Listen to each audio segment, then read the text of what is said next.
Dios les bendiga en esta hora, cada uno de ustedes. Me da mucho gusto ver a varias personas que hemos conocido muy poco. Algunos otros apenas tenemos el privilegio de conocerles. Y gracias a cada uno de ustedes por tomar el tiempo de estar entre nosotros. No fue una casualidad que usted esté aquí, sino que Dios ha puesto en su corazón el que usted haya venido. El día de hoy es el primer día de la semana. Ya sabemos que la iglesia se reúne en este día para conmemorar la muerte de nuestro Señor Jesucristo, para partir el pan y sobre todo para llevar a cabo los mandamientos que Él nos ha dejado. Y espero que en esta hora nuestros hermanos que están aquí, que no sea la última vez que estén entre nosotros, aquellos que viven un poquito lejos, cada vez que puedan, acompáñenos. Nuestros visitantes no dejen de estar entre nosotros, porque nuestro propósito es que ustedes también puedan beneficiarse de todas las bendiciones que Dios nos da. Pero esto es a través de nuestro Señor Jesucristo.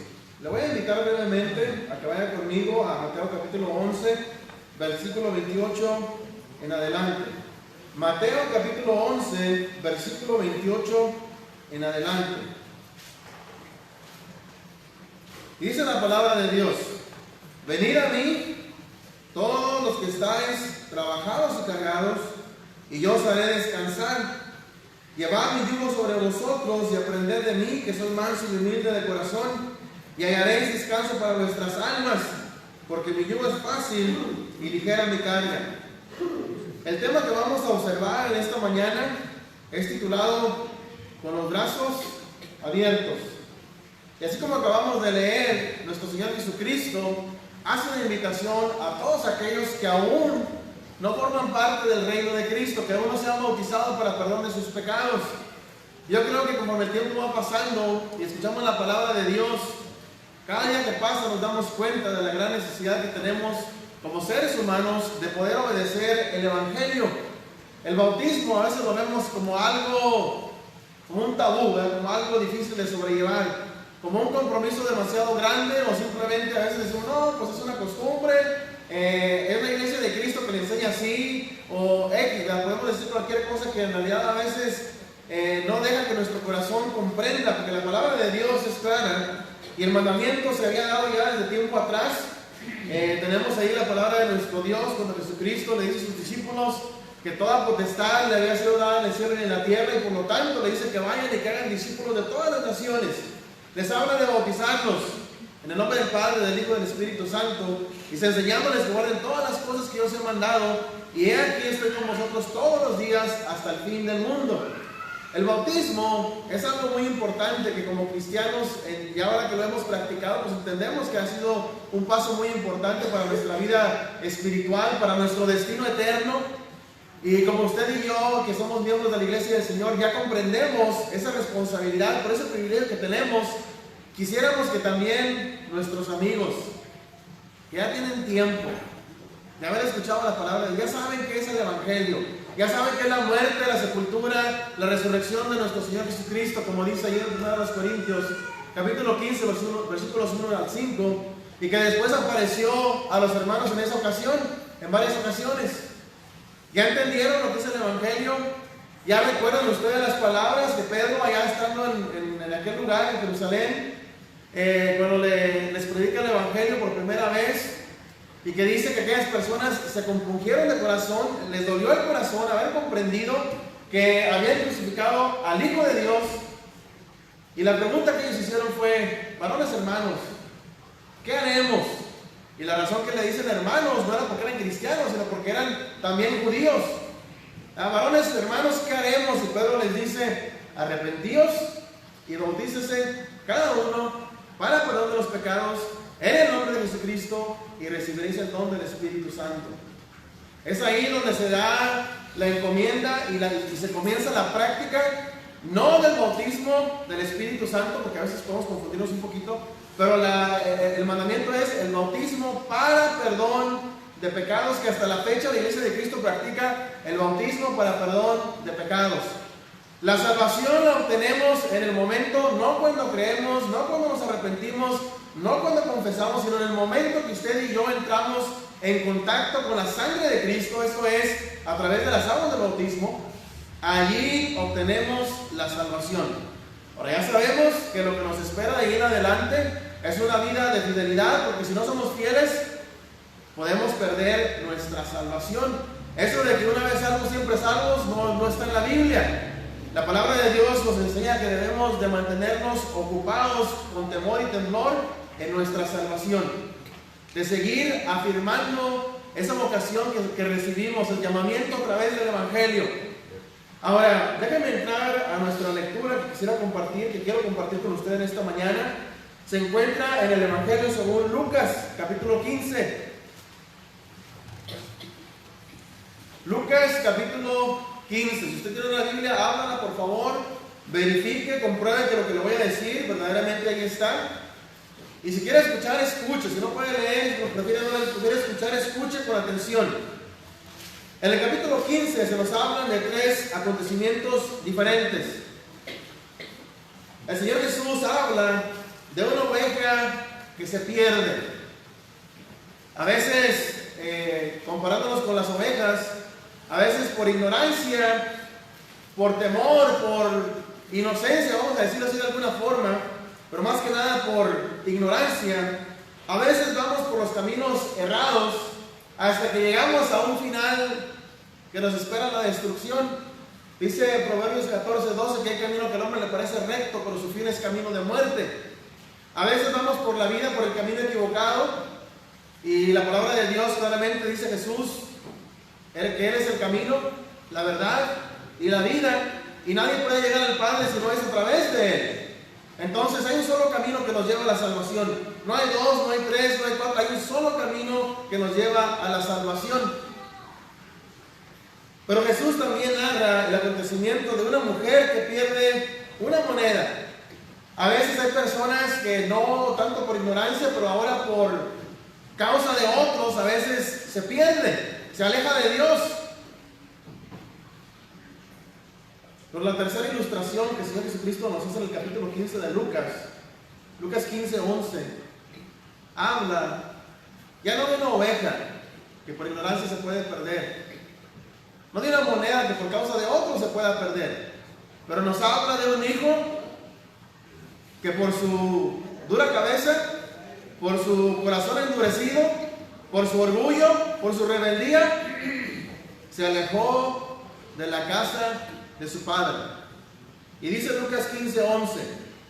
Ahora recuerde que cuando Jesús habla esta parábola, el versículo 1 ya nos había dicho que se acercaban a Jesús los publicanos y pecadores para oírle. Eran personas que tenían hambre de la palabra de Dios, y solamente Jesús podía hablarles de la verdad. Por lo tanto se acercaban a Él, pero había un grupo de personas, o 2 grupos de personas. Una secta que se llamaba los fariseos, un grupo que se llamaba, que se les describía como los escribas. Tanto los fariseos como los escribas murmuraban, y dentro de sus murmuraciones y de sus críticas decían: Jesús, el que dice que es el Hijo de Dios, el Hijo del Hombre, a los pecadores recibe. Y por si fuera poco, hasta con ellos comen. Y por eso Jesús comienza a hablar de estas historias, estas parábolas, historias terrenales con un significado celestial, con un mensaje profundo que nos puede llevar a la salvación. Y dice en el 15:11, también dijo: un hombre tenía 2 hijos. Y aquí están en representación 2 tipos de personas. Los que a final de cuentas se dan cuenta que, vaya la redundancia, los que se dan cuenta que necesitan la salvación, y los que piensan que están a salvo y que no la necesitan, pero que también están perdidos. Un hombre tenía 2 hijos. El menor de ellos dijo a su padre: Padre, dame la parte de los bienes que me corresponde, y les repartió los bienes. No muchos días después, juntándolo todo, el hijo menor se fue lejos a una provincia apartada, y allí desperdició sus bienes viviendo perdidamente. Cuando todo lo hubo malgastado, vino una gran hambre en aquella provincia y comenzó a faltarle. Y fue y se arrimó a uno de los ciudadanos de aquella tierra.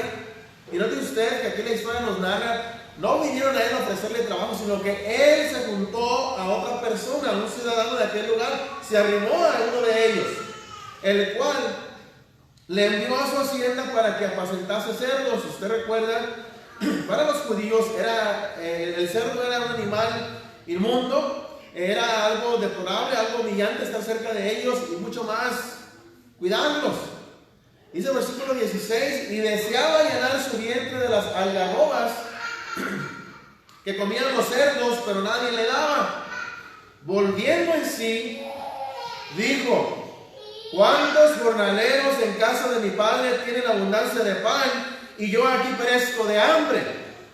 Me levantaré, iré a mi padre, le diré: Padre, he pecado contra el cielo y contra ti, ya no soy digno de ser llamado tu hijo.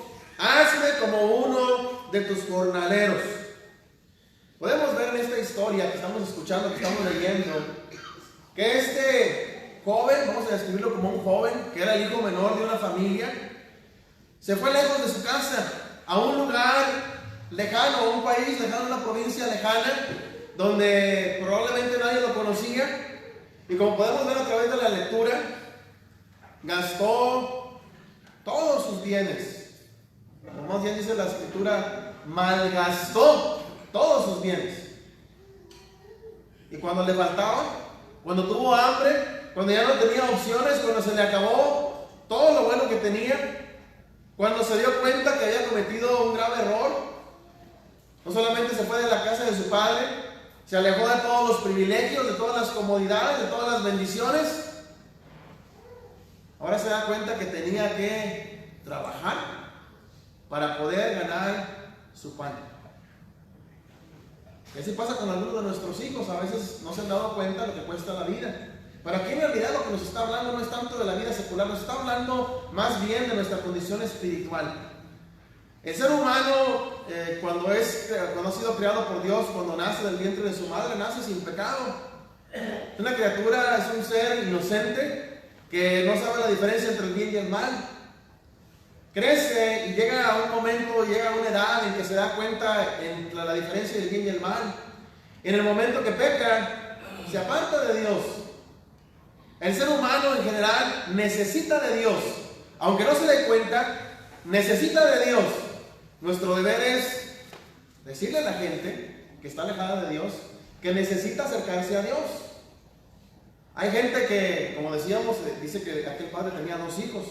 Hay personas que, y creo que alguien lo mencionó hace un momento, que hay personas que en su propia sabiduría piensan que están bien.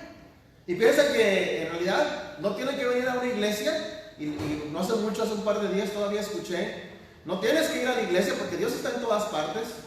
Mas sin embargo, aquella persona que estudia la Biblia, porque la fe viene por el oír la palabra de Dios, la persona que estudia la Biblia se da cuenta que el reunirse, que venir a las reuniones de la iglesia es un mandamiento. Y aunque es cierto que Dios puede estar en todas partes y está en todas partes, sin embargo usted y yo, al momento de bautizarnos, adquirimos una responsabilidad. Venimos a ser parte del pueblo de Dios, de la familia de Dios, del cuerpo de Cristo. Y por lo tanto debemos de cumplir con ciertas responsabilidades. Entonces la filosofía del ser humano a veces le permite pensar ciertas cosas que son equivocadas. Al punto de llegar a pensar de que si tú no eres malo, en realidad no tienes por qué inscribirte, no tienes por qué adherirte, no tienes por qué formar parte de ninguna religión. Porque la religión es mala, pero la relación con Cristo es buena. Ahora me pregunto yo, ¿cómo separamos las dos? Ahora, leemos la palabra de Dios, que este hombre, este joven, tomó muchas malas decisiones. Lo que queremos en realidad apuntar aquí es, necesitamos de Dios. Si estamos alejados de Dios, necesitamos reconocer que debemos volver a Dios. Porque no todos somos hijos de Dios. Este es un concepto, una enseñanza equivocada de que la gente dice todos somos creación de Dios, por lo tanto todos somos hijos de Dios. Esto no es cierto. La palabra de Dios en Juan 1:12 dice que los que son hijos de Dios son aquellos que creen en Cristo. ¿Qué quiere decir creer en Cristo? No nada más es creer, no nada más es tomar una decisión en la mente y decir, creo en Cristo, ya soy hijo de Dios. No, creer en Cristo es poder llevar a cabo la obediencia. No todo el que me dice Señor, Señor, acuérdense, Mateo 7:21, entrarán en el reino de mi Padre. sino el que hace la voluntad de mi Padre que está en los cielos. Creer envuelve mucho más que nada más tomar una decisión en nuestra mente y en nuestro corazón. Quiere decir actuar, quiere decir vivir diferente. Entonces, cuidado con las falsas enseñanzas, con los conceptos que a lo mejor tienen buenas intenciones, pero que no son acertadas y que no nos van a llevar a la salvación. Este joven de la historia que cuenta Jesús pegó en el fondo, se dio cuenta que se había equivocado, pero todavía no era demasiado tarde.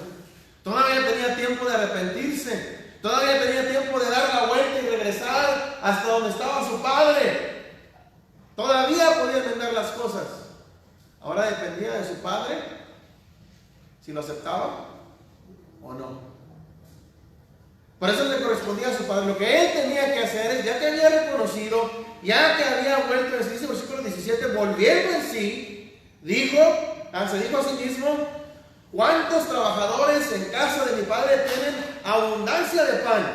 Y yo aquí estoy, vamos a decirlo como dice el mexicano, muriéndome de hambre. Es que ¿quién te corrió de la casa? ¿Quién te dijo que te fueras?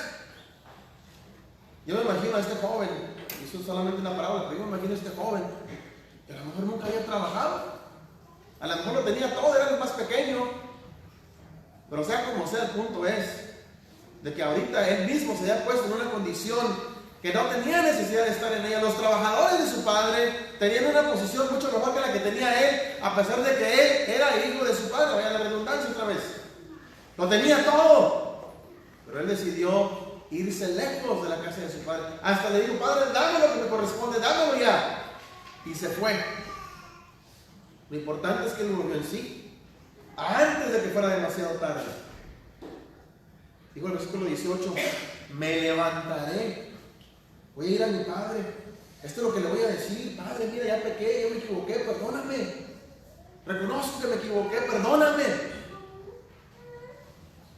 Es más, no me consideres como tu hijo ya. No me merezco ser llamado tu hijo, dice el versículo 19. Recíbeme como uno de tus siervos, como uno de tus esclavos, como uno de tus trabajadores. Pero por favor, recíbeme.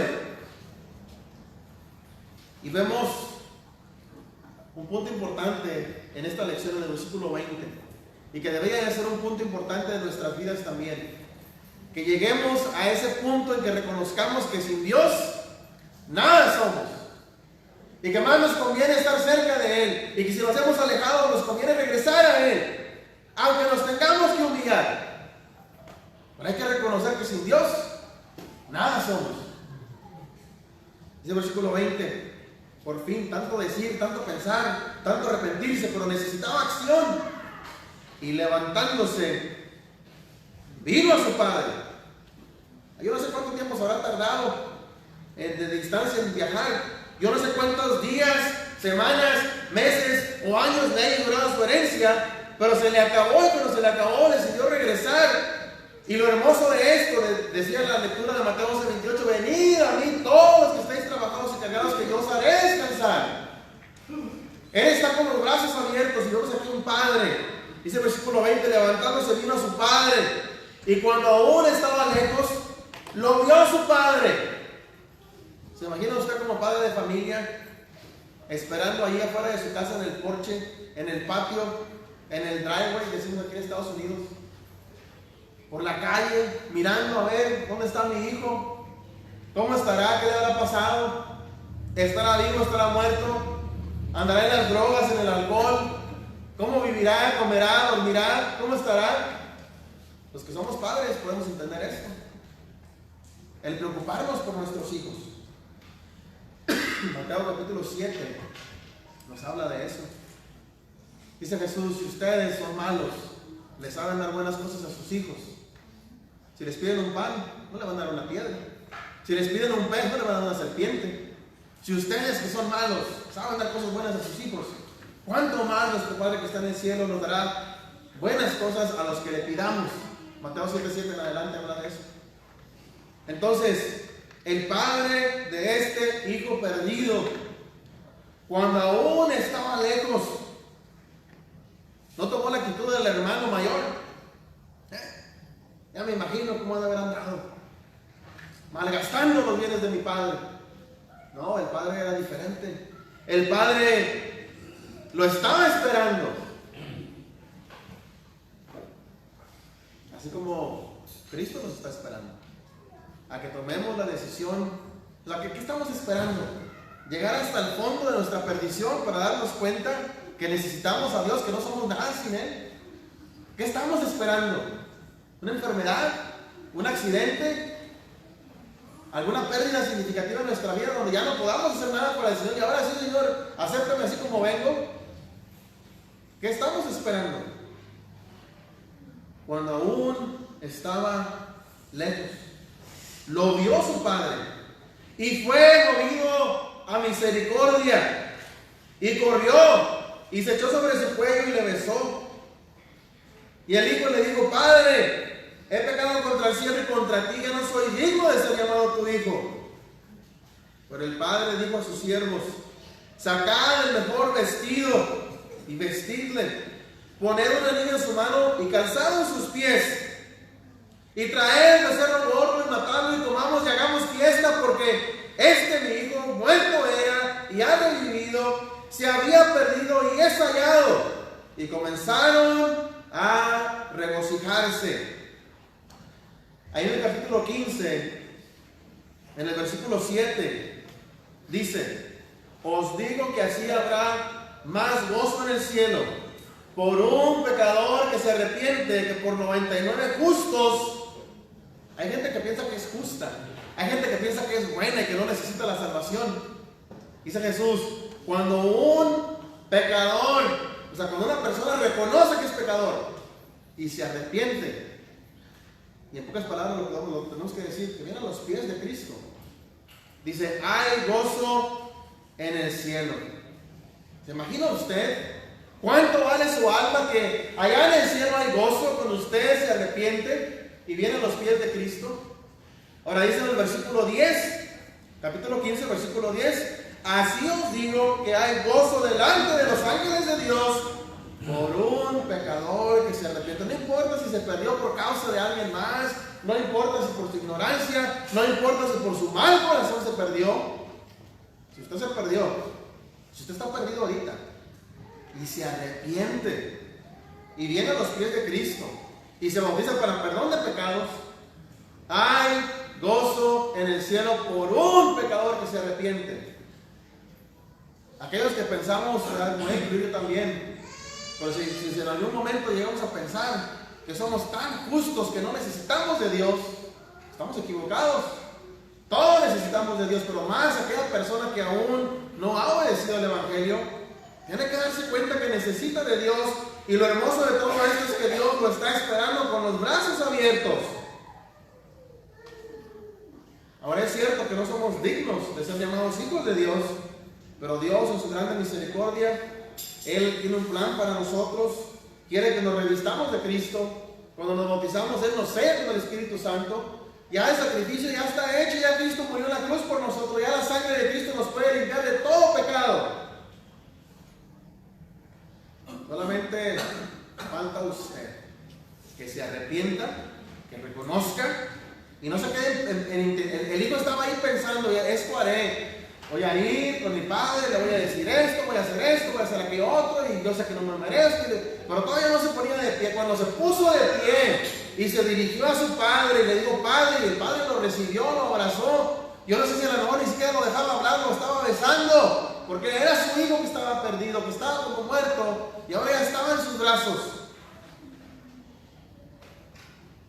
Por eso decía él: traed el becerro gordo, mátenlo, comamos, hagamos fiesta, porque mi hijo muerto era y ha revivido, se había perdido y es hallado. Y comenzaron a regocijarse. Y su hijo mayor estaba en el campo, y cuando vio y llegó cerca de casa, oyó la música y las danzas, y llamando a uno de los criados le preguntó: ¿qué era aquello? Él le dijo: tu hermano ha venido, tu padre ha hecho matar al becerro gordo por haberle recibido bueno y sano, todavía hay oportunidad. Entonces, ¿qué hizo el hermano mayor? Se enojó. ¿Por qué? Porque tenía derecho de enojarse, pensaba él. Así nomás, tenía derecho de enojarse. Se enojó, no le pareció bien. No le pareció, estaba como Jonás. Les predicó a Nínive, al pueblo de Nínive, se arrepintieron y Dios los perdonó. Ya sabía que eso es lo que iba a pasar. Les iba a predicar y Dios los iba a perdonar si se arrepentían. Es que, ¿qué acaso de eso no se trata la palabra de nuestro Dios? De hacernos reflexionar, de ayudarnos a pensar. Es difícil reconocer, admitir que estamos mal delante de Dios. Y mucho más difícil es dejar la vida vieja para andar en vida nueva. Allá en el libro de los Hechos,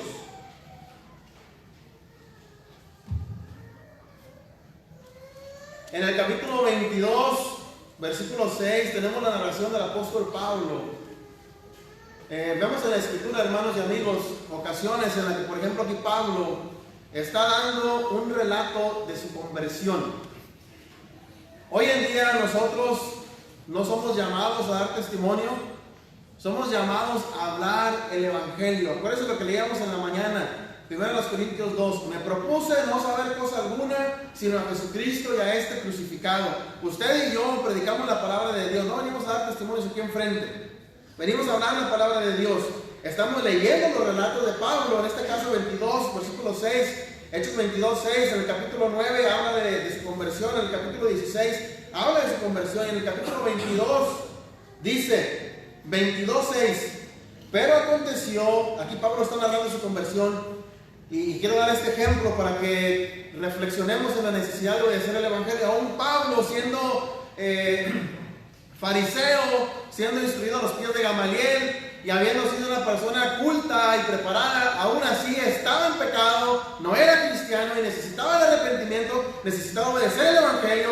Ananías fue elegido para ir, ayudarlo, asistirlo en cuanto a su salvación, y por eso Pablo se dio cuenta que era urgente obedecer el evangelio, y dice 22:6, pero aconteció que yendo yo al llegar cerca de Damasco, porque acuérdense que iba camino a Damasco a perseguir a los cristianos, como a mediodía, de repente me rodeó mucha luz del cielo y caí al suelo y oí una voz que me decía, acuérdense que se llamaba Saulo, después se le cambia a Pablo, Saulo, Saulo, ¿por qué me persigues?, le dice Jesucristo a Pablo. Yo entonces respondí, ¿quién eres, Señor? Y me dijo, yo soy Jesús de Nazaret, a quien tú persigues. Ahora, acuérdense, estaba persiguiendo a los cristianos, estaba persiguiendo a la iglesia, estaba golpeando el cuerpo de Cristo. Dice el versículo 9, los que estaban conmigo vieron a la verdad la luz y se espantaron, pero no entendieron la voz del que hablaba conmigo, y le dije, ¿qué haré, Señor? ¿Qué haré, Señor? El Señor me dijo, levántate, ve a Damasco, allí se te dirá todo lo que está ordenado que hagas. Quiero que entienda algo muy importante. Jesús, en esta visión en la que se le aparece a Pablo y se le apareció varias veces, el Señor Jesús no le dijo lo que tenía que hacer para ser salvo. Él eligió a un hombre para que le hablara el evangelio. Así es que, pregúntese por qué pasó así. Jesús le pudo haber revelado el evangelio en ese momento. Mira, ese es el plan de salvación. Haz esto y esto. No, pero le digo, ve a Damasco y ahí se te va a decir lo que tienes que hacer. Y como yo lo veía a causa de la gloria de la luz, versículo 11, llevado de la mano por los que estaban conmigo, llegué a Damasco. Entonces uno llamado Ananías, varón piadoso según la ley, que tenía buen testimonio de todos los judíos que allí moraban, vino a mí y acercándose me dijo, hermano Saulo, otra vez le dice hermano porque eran judíos, recibe la vista. Y yo en aquella misma hora recobré la vista y lo miré. Y él dijo, el Dios de nuestros padres te ha escogido para que conozcas su voluntad y veas al justo y oigas la voz de su boca, porque serás testigo suyo. Ahora acuérdense, para ser testigo tuvieron que haber visto de labios del Señor Jesús todo esto. Entonces le dice, para que seas testigo de lo que has visto y oído. Ahora fíjense el versículo 16. Este capítulo 22 es una narración pequeña de la conversión de Saulo, pero el punto está aquí. Ahora pues, ¿por qué te detienes? ¿Qué te detiene a ti, amigo, que estás aquí en la audiencia? ¿Qué te estorba? ¿Qué te falta? ¿Qué evita que tú te bautices para perdón de tus pecados? Si ya sabes, ¿qué esperas? Ahora pues, ¿por qué te detienes? Levántate y bautízate y lava tus pecados invocando su nombre. ¿Se acuerdan que decíamos de que hay temas controversiales? Y que uno de ellos es el tema del Espíritu Santo. Les decía yo, otro tema controversial es el bautismo.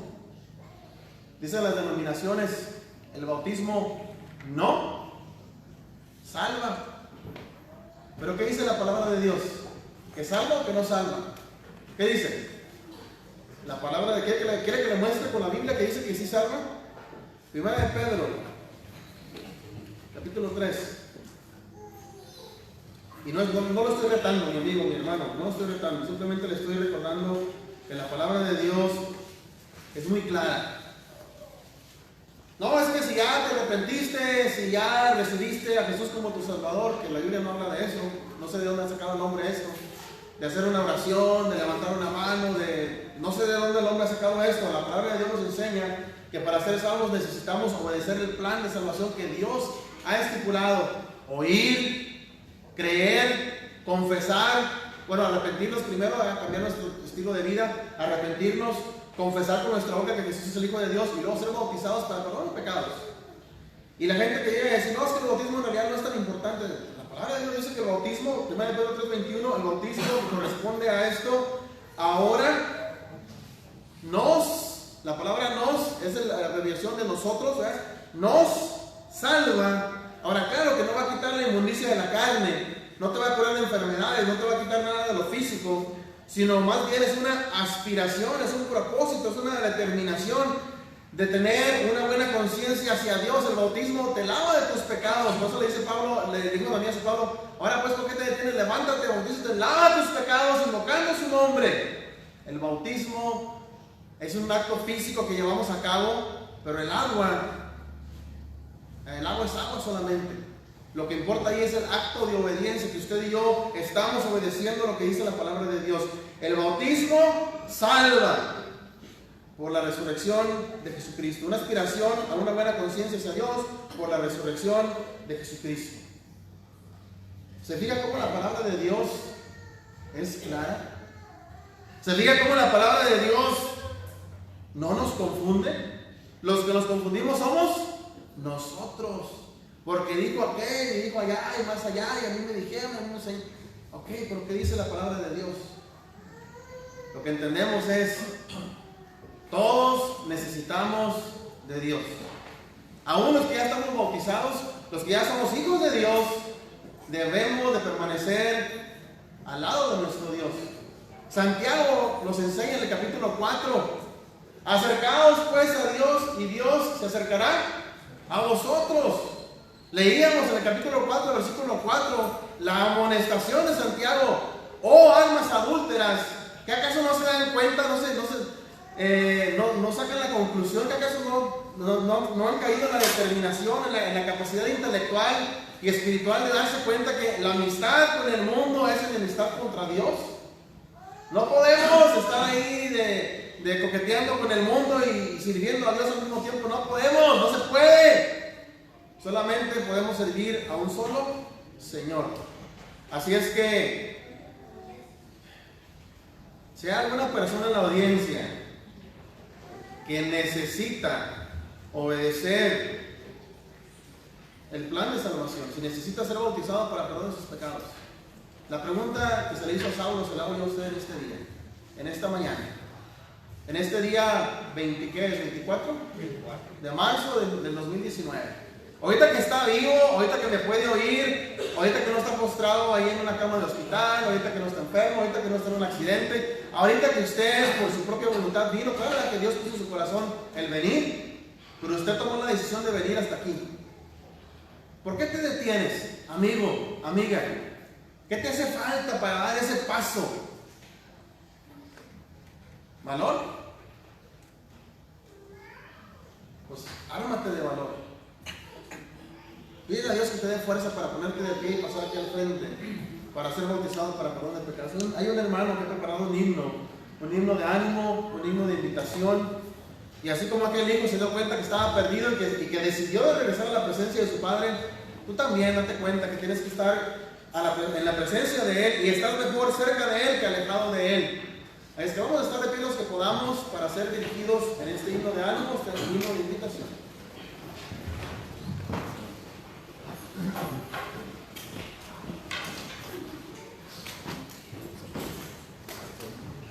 Himno número 174.